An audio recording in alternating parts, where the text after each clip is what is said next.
Plato was an ancient Greek philosopher who believed that one of the most dangerous things a society could do was give political power to people who had never learned how to think properly.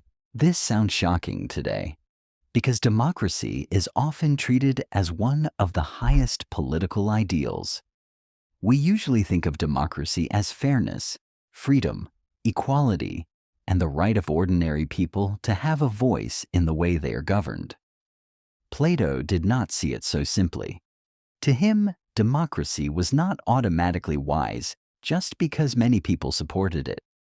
A crowd could be wrong. A majority could be emotional. A free society could become chaotic. A people who loved freedom too much could eventually create the conditions for tyranny. Plato was born in Athens around 427 BC into a wealthy and important family. Athens was one of the most famous democracies in the ancient world, but it was also a city filled with political conflict, war, public trials, ambitious speakers, and unstable public opinion. Plato's most famous work, The Republic, is one of the central texts of political philosophy, and in it, he explores justice, the ideal city, and the kinds of rulers who should guide society.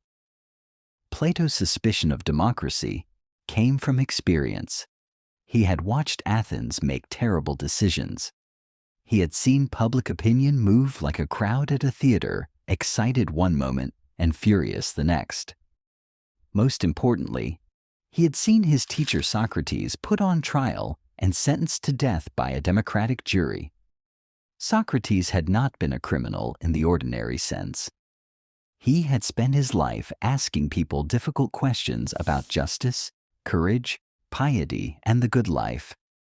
But Athens decided that he was dangerous, and the city killed him. For Plato, this was not just a personal tragedy. It was a political lesson. It showed him that a democratic city could be brilliant, energetic, and free, but still deeply unwise. It could produce art, debate, wealth, and confidence, but it could also become suspicious of its best thinkers. It could give power to ordinary citizens, but ordinary citizens might not always know what justice required. Plato was not attacking democracy because he hated ordinary people. His criticism was more subtle and more disturbing. He believed that politics is a skill, and like every serious skill, it requires training. No one would choose a doctor by popular vote if the voters knew nothing about medicine. No one would choose a ship captain because he gave the most flattering speech to the passengers. No one would trust a builder who had never studied construction. Yet in politics, Plato thought, people often assume that everyone is equally qualified to judge the most difficult questions of human life. This is the first big idea in Plato's criticism of democracy. Governing is not just a matter of having opinions. It is a craft. In The Republic, Plato gives one of his most famous images, the ship of state. He asks us to imagine a ship where the owner is strong but short-sighted, and the sailors all fight over who should steer, even though none of them has learned navigation. The true navigator understands the stars, the weather, and the art of sailing. But the sailors dismiss him as useless because he is quiet, thoughtful, and not good at flattering the crowd. Plato uses this image to suggest that democratic politics can reward persuasive people instead of wise people. The image is powerful because it is easy to understand. A ship cannot be guided safely by popularity. It has to be guided by knowledge. If the passengers vote for the man who promises the easiest journey, the ship may still hit the rocks. If they choose the man who tells them the most pleasant lies, the sea will not become less dangerous. The truth of navigation does not change because the crowd prefers a more entertaining captain. For Plato, the same problem exists in politics. A city is also a kind of ship. It has to move through danger, scarcity, war, ambition, fear, wealth, poverty, education, and conflict. If the people choose leaders only because those leaders flatter them, excite them, or promise them pleasure, the city will eventually suffer. This is why Plato feared demagogues. A demagogue is a political figure who gains power by telling people what they want to hear rather than what they need to know. He does not educate the public. He seduces it. He studies its anger, pride, fear, and desire, and then uses those emotions to rise to power. In Plato's view, democracy creates special opportunities for such people because democratic politics depends so heavily on persuasion. This does not mean that persuasion is always bad. Plato himself wrote beautiful dialogues, and he understood the power of language. His worry was that speech could become detached from truth. A person could learn to sound wise without being wise. He could learn to win arguments without understanding justice. He could learn to move crowds without improving their souls. This is the second big idea in Plato's criticism of democracy. Freedom without education can become dangerous. Democracy gives people freedom to speak, choose, argue, desire, and participate. Plato understood the attraction of this. A democratic city feels alive. It has variety, energy, confidence, and openness. People can live in many different ways. They are not forced into one rigid pattern. They can follow their tastes, interests, ambitions, and pleasures. But Plato believed that this freedom could slowly become excessive. If everyone is encouraged to treat his own desire as equally valid, the city may lose its sense of order. Children may stop respecting parents. Students may stop respecting teachers. Citizens may stop respecting laws. Leaders may become afraid to correct the people because they depend on the people's approval. The city begins to confuse freedom with the right to do whatever one happens to want. In this kind of society, discipline starts to look oppressive. Self-control starts to look old-fashioned. Expertise starts to look arrogant. Tradition starts to look like tyranny. The democratic person becomes proud of having no master, but he may not notice that he is being ruled by something else entirely, his own desires. This was one of Plato's deepest worries. He did not think the human soul was naturally well ordered.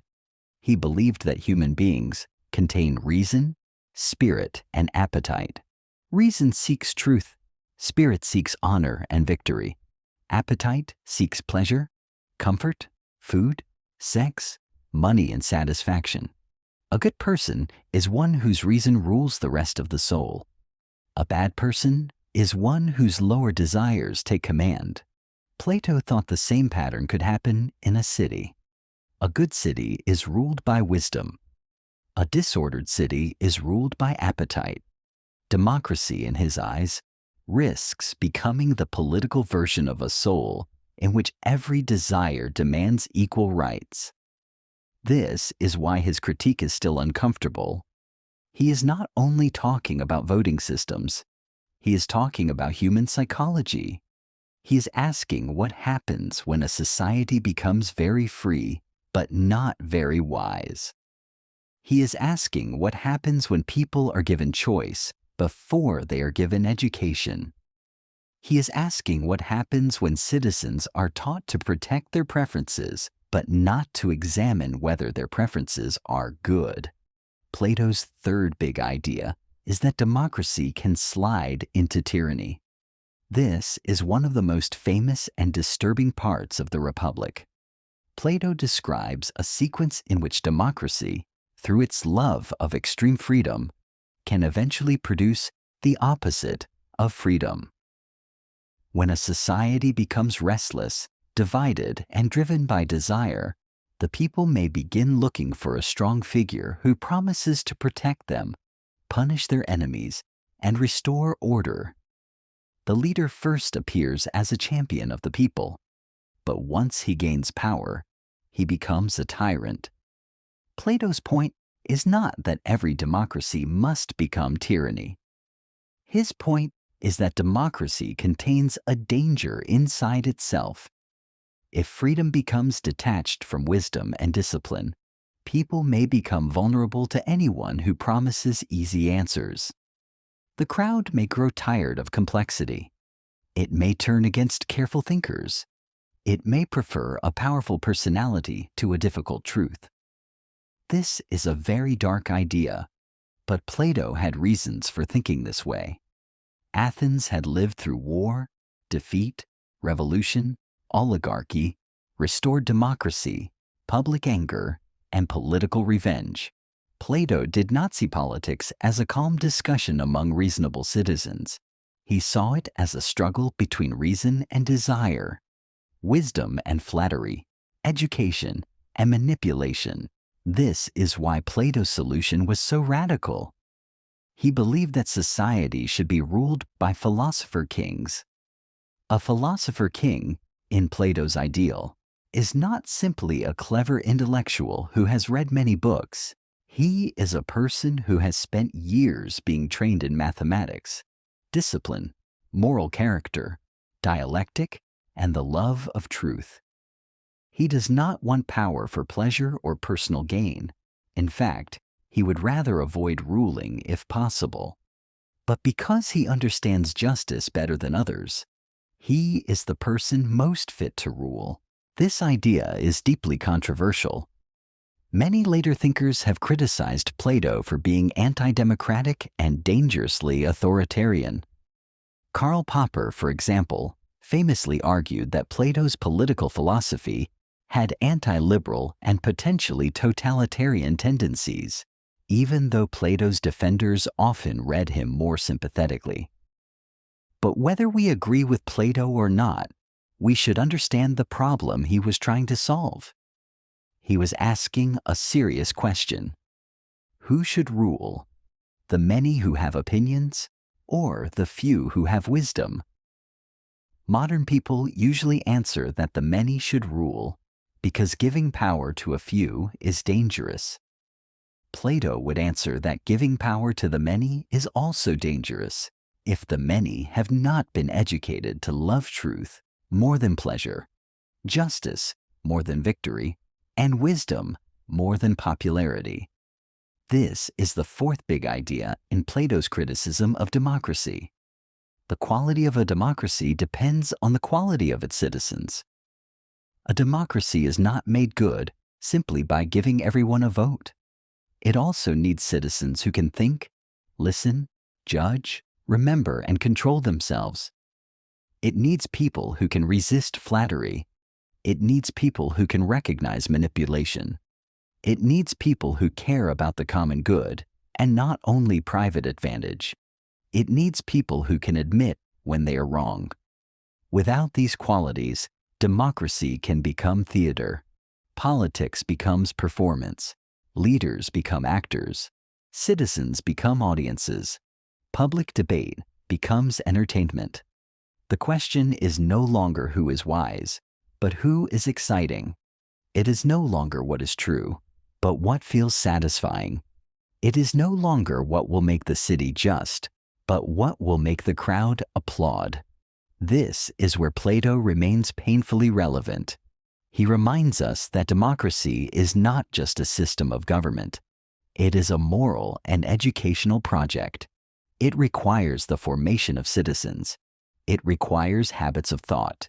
It requires restraint. It requires respect for truth. If a society does not educate its citizens well, then freedom may not produce wisdom. It may only give ignorance more room to move. Plato's criticism can sound elitist, and in many ways it is. He did not trust ordinary public opinion. He did not believe that every person was equally prepared to judge the deepest matters of politics. He thought most people were too easily moved by pleasure, fear, pride, and imitation. But before we dismiss him completely, we should ask whether he saw something real.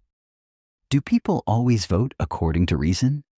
Do crowds always reward honesty? Do citizens always prefer difficult truth to comforting lies? Do the most thoughtful people always become the most powerful? Plato's answer was no. This is what makes his attack on democracy so unsettling. He is not simply saying that democracy is bad. He is saying that democracy reveals a problem inside human beings. We want freedom, but we do not always want responsibility. We want a voice, but we do not always want education. We want leaders who represent us, but we may become angry when they tell us truths we do not want to hear. Plato forces us to face an uncomfortable possibility. The danger of democracy is not only bad leaders, the danger is also bad citizens.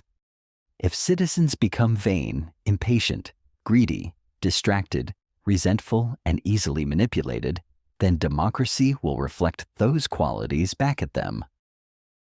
A democratic system does not magically rise above the souls of the people who live inside it. It expresses them. This is why Plato cared so much about education. He did not think education was merely preparation for a job. He thought education was the formation of the soul. A society must teach people what is worth loving, what is worth fearing, what is worth admiring, and what is worth resisting. If it fails to do this, then politics becomes a competition between appetites. His message is not comfortable, but it is serious. Democracy can be one of the greatest political achievements in human history, but only if citizens are educated, disciplined, and devoted to truth. Without that, democracy can become a beautiful road to disorder, manipulation, and finally tyranny. Plato's warning is that the people can rule